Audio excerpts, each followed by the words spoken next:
Hey friends, and well, let me be honest, probably before this video is over, some of you will consider me as an enemy.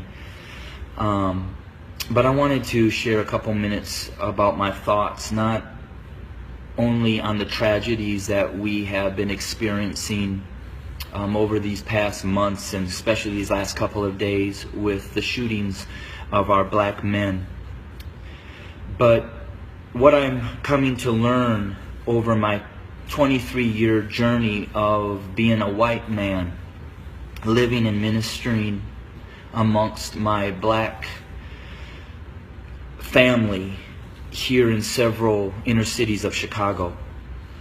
And I'm going to speak very black and white because, let's be honest, it's a black and white issue.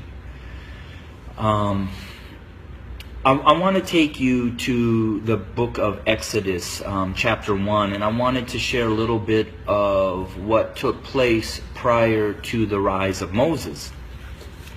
When I read that, it talked about that the Pharaoh became concerned and very fearful that the Hebrew slaves were growing in number and in power. So in order to maintain their oppression, he put upon them great labor.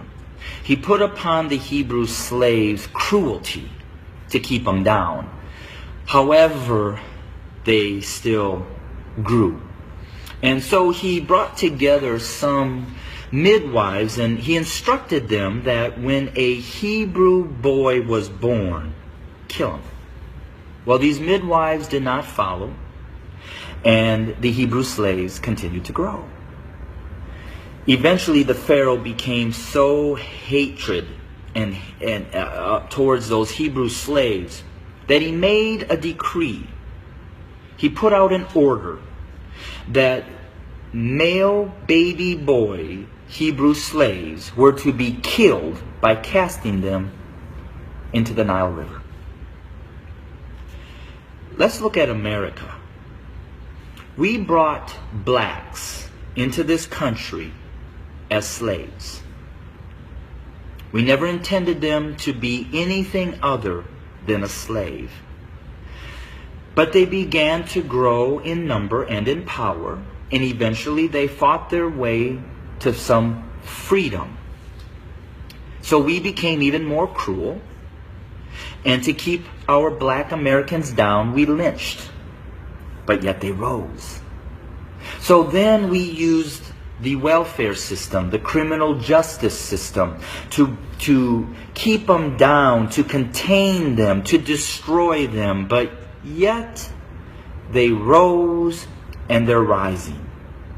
Then we built prisons and jails to hold them. Yet they rose. And so now we are doing exactly what the Pharaoh did at the end, sending out a decree: kill them. So until we admit that when we wrote this Constitution that all men are created equal, that we never intended to include our black brothers and sisters, our nation may end up facing exactly what the Egyptians faced when they refused to let God's people go. So I'm going to say this to my white fellow Americans, that the bloodshed that is on its way is not on the hands of our fellow black Americans, but is on our hands. We are the ones that are refusing to let God's people go. We are the ones that are refusing to acknowledge that we do not value our black brothers and sisters as equal individuals or equal Americans as us white men. And to my black brothers and sisters, the racial issues, as I've said, have been there from the very foundation. But why do we see it more? Because there's a shifting. See, us white men have been at the head since the foundation. But we've had a black president. And you know, we've done everything in our power to keep him from really changing things. Now we have another minority rising to the top, a white female. What does that say? Those of us who are white men who have been at the head are now starting to see and fear that we are going to become the tail. And we know what we've done to you. And so now we're fearful that you're going to do to us what we have done to you. But I will say this. I've lived in a black community for 23 years. I've never been treated the way that this country has treated my black Americans.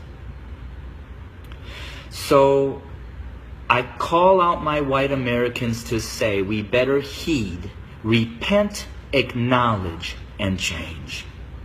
Because if we don't, I just want to again say this. The bloodshed that we will experience is on our hands, not the hands of our fellow black Americans. I welcome your comments. I welcome your feedback. Hit me up on Facebook or go to my webpage at www.studio2911.org.